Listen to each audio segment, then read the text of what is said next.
নমস্কাৰ মোৰ channel all in one এক্সামলৈ আজি মই আপোনালোকৰ সন্মুখত এটা ডাঙৰ খবৰ লৈ আহিছোঁ।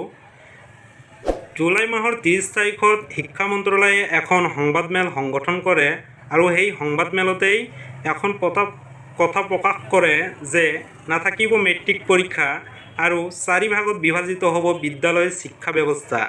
আজিৰ এই ভিডিঅ'টোত মই আপোনালোকক জনাই দিম আচলতে শিক্ষা মন্ত্ৰালয়ে কথাটো কি কৈছিল আৰু কেনেকুৱা শিক্ষা ব্যৱস্থা ল'ব। আজিৰ এই ভিডিঅ'টোত সম্পূৰ্ণ কথা আপোনালোকক বুজাই দিম। ভিডিঅ'টো শেষলৈকে চাই থাকক। যদি মোৰ চেনেলৰ পৰা প্ৰথমখন ভিডিঅ' চাই আছা তেতিয়াহ'লে মোৰ চেনেলটো প্ৰথমে ছাবস্ক্ৰাইব কৰি লওক আৰু কাষত থকা বেল আইকনটো প্ৰেছ কৰক যাতে কৰি আমি আপলোড কৰা আৰু নতুন নতুন ভিডিঅ'ৰ খবৰ আপুনি সকলোৰে আগতেই পায়। তো আহক বন্ধুসকল ভিডিঅ'টো আৰম্ভ কৰোঁ। প্ৰথমে ইয়াত চাওক 34 বছৰৰ পিছত দেশত নতুন শিক্ষানীতি কেন্দ্ৰীয় কেবিনেটৰ অনুমোদন। আৰু ইয়াত চাওক কি কৈছে, মাতৃভাষা আঞ্চলিক ভাষাত প্ৰাথমিক শিক্ষা হ'ব। আৰু ইয়াত চাওক 4 ভাগত বিভাজিত হ'ব বিদ্যালয়ৰ শিক্ষা ব্যৱস্থা। এই 4টা ভাগ হৈছে 10ম শ্ৰেণী আৰু দ্বাদশ শ্ৰেণী বাতিল কৰি প্ৰৱৰ্তন কৰা হ'ব।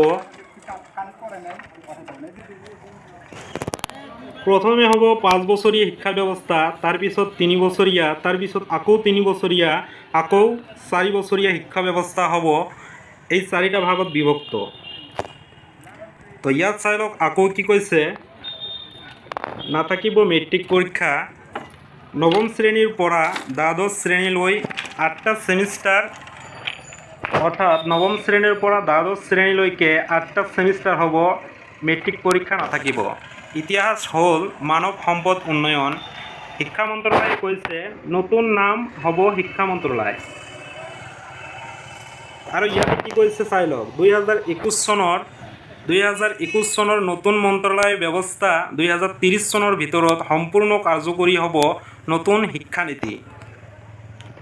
আৰু ইয়াতে চাওক কি কৈছে,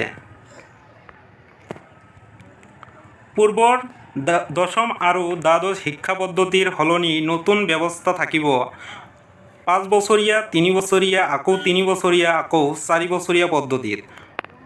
আকৌ ইয়াত চাওক কি কৈছে, নতুন ব্যৱস্থা নাথাকিব মেট্ৰিক পৰীক্ষা। 5ম আৰু 8ম শ্ৰেণীত হ'ব বৰ্ডৰ পৰীক্ষা। আৰু এই পইণ্টটো চাওক কি কৈছে, 5ম শ্ৰেণী পৰ্যন্ত মাতৃভাষা অথবা আঞ্চলিক ভাষাত শিক্ষা বাধ্যতামূলক। আৰু এইটো প্ৰেগাপ কি কৈছে চাই লওক, 8ম শ্ৰেণী পৰ্যন্ত ঐচ্ছিক। আৰু ইয়াত চাওক কি কৈছে, জুলাই মাহৰ 29 তাৰিখত এইখন প্ৰকাশ পাইছে। একবিংশ শতিকাৰ নতুন নতুন প্ৰত্যাহ্বানসমূহ সন্মুখীন হোৱাৰ লক্ষ্যৰে আজি কেন্দ্ৰীয় চৰকাৰে প্ৰকাশ কৰে যে নতুন শিক্ষানীতি 2020 বৰ্ষত প্ৰাথমিকৰ পৰা বিশ্ববিদ্যালয় পৰ্যন্ত আমূল সংস্কাৰ সদা হৈছে নতুন শিক্ষানীতিত। সুদীৰ্ঘ 34 বছৰৰ পিছত প্ৰকাশ কৰা এই শিক্ষানীতিৰ জৰিয়তে আনকি বৰ্তমান মানৱ সম্পদ উন্নয়ন মন্ত্ৰালয়ে নামে সলনি কৰি শিক্ষা মন্ত্ৰালয় কৰা হৈছে কেন্দ্ৰীয় কেবিনেটৰ অনুমোদন জনোৱাৰ পিছত। আৰু ইয়াত চাওক কি কৈছে, 45,000 কলেজলৈ অধিক স্বায়ত্তশাসন। 100 বিদেশী বিদ্যালয়ক ভাৰতত চৌহদ স্থাপন অনুমোদন কৰা হৈছে। সকলো কলেজত একক প্ৰৱেশ পৰীক্ষা। নতুন দিল্লী, জুলাই মাহৰ 29 তাৰিখত এইখন প্ৰকাশ পাইছে। কেন্দ্ৰীয় চৰকাৰে আজি ঘোষণা কৰা বহু প্ৰতীক্ষিত নতুন শিক্ষানীতিত 2020 বৰ্ষৰ ভাৰতৰ শিক্ষাখণ্ডৰ দুৱাৰ শীৰ্ষ বিদেশী বিশ্ববিদ্যালয়ৰ বাবে খুলি দিয়া হৈছে। নতুন শিক্ষানীতিৰ বিশ্বৰ শীৰ্ষ 100 বিদ্যালয়ক ভাৰতত চৌহদ স্থাপন। আমি কম বলাৰ লেখা আছে যে ইয়াত চাওক কি কৈছে,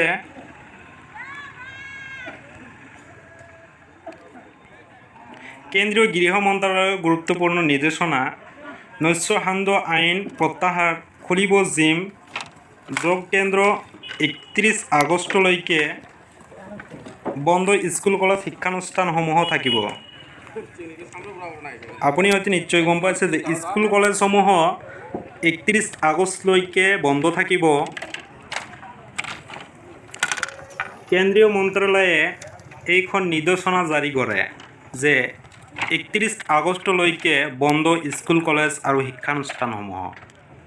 বন্ধু বান্ধৱীসকল, ভিডিঅ'টো যদি ভাল লাগে এটা লাইক কৰিব আৰু যদি মোৰ চেনেলত নতুন তেতিয়াহ'লে চেনেলটো ছাবস্ক্ৰাইব কৰি ৰাখক। ধন্যবাদ।